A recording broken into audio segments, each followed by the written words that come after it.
Oh, hi. We're just working on a little experiment here.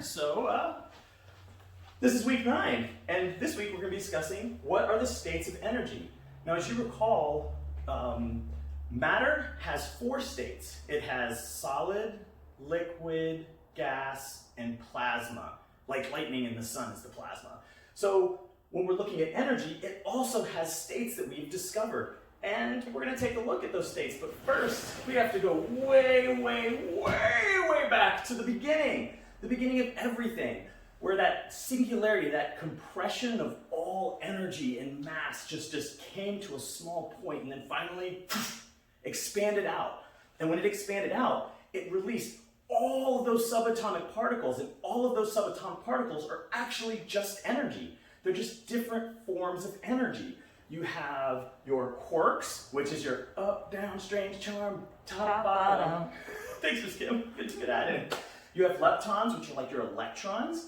You have your force carriers, which are your like photons, which is where light's coming from, and gluons, which are what's holding those subatomic particles together. And then you have your theoreticals, which we're still trying to find, like when we were talking about gravity, we found the wave, but we're still looking for the particle. And tachyons, which is still totally theoretical because we think that time has a particle, and if we can ever find it, then we can start moving through time. That'd be awesome. So all of these that came from that original Big Bang, as we like to call it, or that cosmic expansion, are all little bits of energy, which have then met each other and combined, as we know, to form matter, which ends up forming us. But we can still take energy and use it and convert it, and it happens all around us all the time. First, we need to talk about the law that comes to energy. So, energy itself is always in existence. When that bang happened and that singularity and that inflation occurred, all those particles are in existence. They change forms all the time, but that energy never, ever, ever goes away. So our big law of conservation of energy is that energy can be transferred, it can change states, it can go from one point to another, but it can never be destroyed. So you could take something like a candle. A candle's wax with a wick in it, and this candle right here, which also smells very nice, it is just energy waiting to be transferred into another type of energy. Just like us, or energy waiting to be transferred into another type of energy. If I'm standing perfectly still, my energy is waiting to be transferred into doing this, whatever this is kind of energy, all right? So this is the big one that we have to remember, is the conservation. Energy can be transferred, but it can never be destroyed. Which, now that we know that, leads us to our 2 states of energy. There's only 2, not 4 like matter has, but 2. And in this one we have potential and kinetic. Now, remember when I was talking about this candle earlier, this very pretty smelling candle? This is potential energy. I know, it's wax with a thread in the center, but it's waiting. And it's just waiting. So it has the possibility for something to happen. Right now, it's just a candle doing nothing. When it's kinetic, that something happens to it.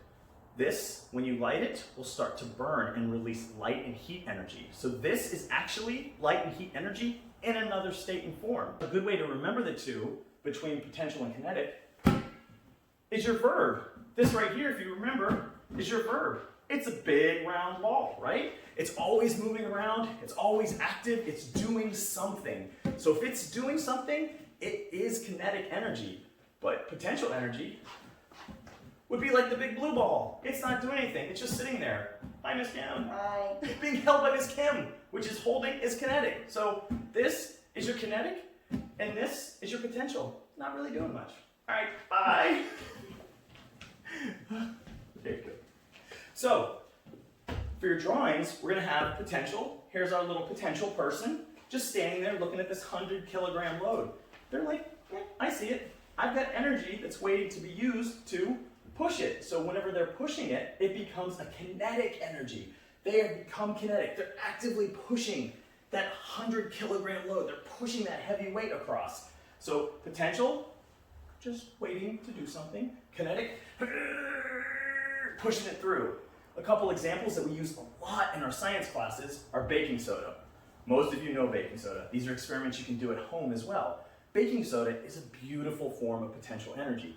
It's a powder that's just sitting there. It doesn't do anything. It's just happy being in its potential form until we add a little vinegar to it. Once you mix baking soda and vinegar together, you end up with this chemical reaction, and that powder and that liquid start to release gases and start to bubble and foam, and you have this beautiful reaction that occurs, and that reaction is releasing kinetic energy out from that potential powder. Another one is food. In fact, Miss Kim brought me a coffee cake today, and this is going to help me out because I had a pretty rough morning working and cleaning, and I'm starting to feel a bit woozy, a little woozy. So when I eat this, it's going to give me energy, and I'm going to use that energy to help fuel my brain, to help me think clearly, and help me be able to hopefully not speak for too much longer, because I am very kinetic when it comes to that. Those are a couple of examples that you could look around your home and see if you can find some. So potential, standing, kinetic, get in action. So now we're going to take a look at the cart and see if we can figure out what's at potential and what's at kinetic. All right, so now we're on our tray and we're looking at a whole bunch of different types of energy that are all sitting in their potential state. None of them are active at the moment. They're waiting to be active. So we have our battery, which is a great source of electrons, and it's a chemical inside, it's a couple chemicals inside, with some metals, and they're reacting. But right now, they're not doing much of anything. They're waiting to be hooked to something else, and then that item will draw the electrons out of here from that chemical reaction, will transfer it, and be able to use. And that's used in motors. In fact, if any of you have Teslas as your cars, you got one of those in there, it's a big battery driving it. Then you have our candle, which, as we know, wax and thread waiting for heat and light, so still smells delicious. We have our little bell here.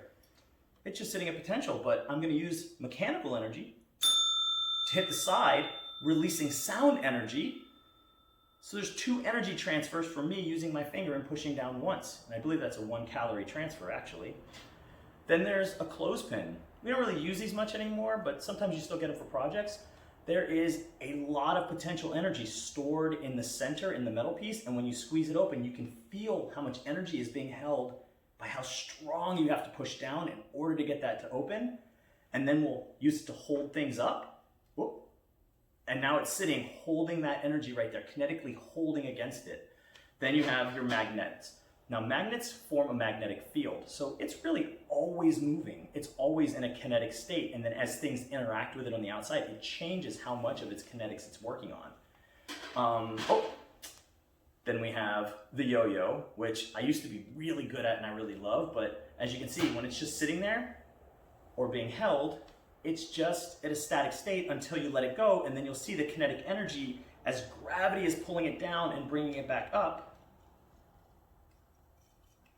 And it goes up and down and up and down, and that becomes kinetic. So from the held energy, the potential energy that's in it right now from that string and the force of gravity, and then the sudden impact of it hitting and then coming right back up, a lot of different energy getting transferred in there, mechanical energy really going through. Oh, we have these, potential, and then kinetic. Yeah, nice sound energy going out there.